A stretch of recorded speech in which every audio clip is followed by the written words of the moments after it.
Good afternoon, dear students. How are you all?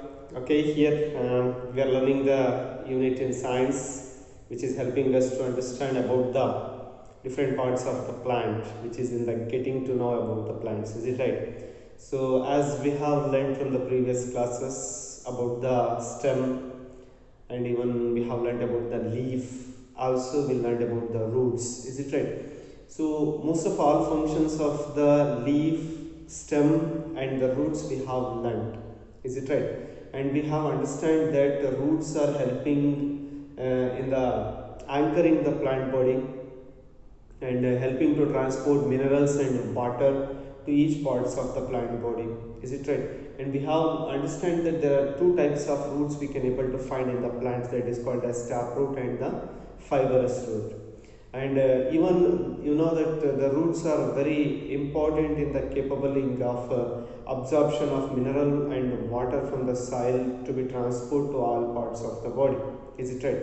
And also we have learned about the leaf, which is one of the most important source of the production of food. Is it right? With the help of the photosynthesis process, the food is produced. Is it? So today I am going to explain you one more important part of the plant, which is very important and very useful for the plant, which is called as flower. What it is called? Flower.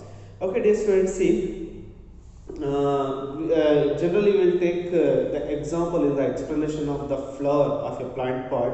We'll take a hibiscus flower. So just I'm showing you the hibiscus flower here.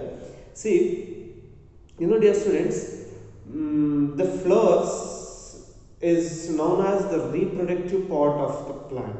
What it is called as reproductive part of the plant. It is, I think, you are going to learn in the higher classes about the most important concept of this flower, because in this the plant classification in different types of diversity. Okay, in variety of aspects, the plants are classified according to the base of their sizes, according to the base of the bearing of seeds, according to the base of the flower, presence of flower, according to the base of their body designs. So it has classified in number of ways. But most evolved type of plants which has appeared on land, that is called as flowering plants. What we call flowering plants. Scientifically, it is known as angiosperms. What we call angiosperms. So when the flowering plants appeared on this land, the flower of a plant is called as reproductive organ. What it is called as reproductive organ. So it has much importance because the flower is very important in the reproduction of the next generation of any type of a plant. So that's why which is very important. Let us understand with the help of this image that what parts the flower have and then how it is useful. See, dear students, I think you are seeing this image. In this image, the flower part, when it bud forms, forms, which is covered with a green color leaves. Is it right? So which comes in when the flower blooms, it comes in the bottom, it holds. So that is called as a sepal. What we call as sepal. So this sepal is helping to cover the flower, protect it up to it will bloom. So the next type, which is called as petals, which is attractive color. It has a attractive colors and attractive designs, which we call as the petals. And most importantly, in between the flower, a part is present which is called as a pistil. What we call pistil, which carries two most important organs, that is called as stamen and stigma. What we call stamen and stigma. See, stamen and stigma are called as male and female parts of the flower.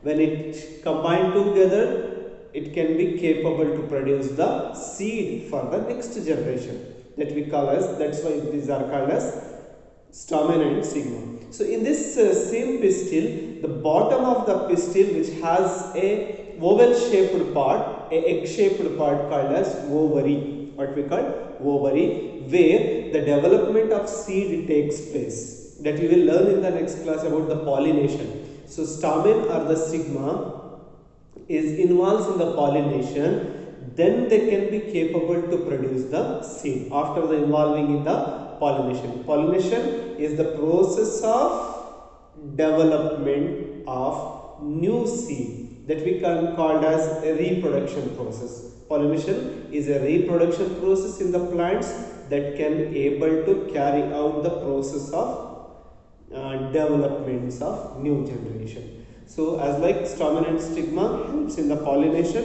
and then the pollinated seeds enters to the ovary, and ovary carry out it and starts to grow a seed. That seed is covering with the fruits or flowers which can help to next generation of the same plant. So as like the flower is called as the reproductive organ, which has very, I think you know it is very attractive, is it right? Very attractive it is. So very varied colors, it has a fragrance, is it right? So so even its attraction, it is more important for the plants. Okay dear students, so listen this class and try to understand about this, and also do the work part I am sending you. Okay, thank you very much. Bye.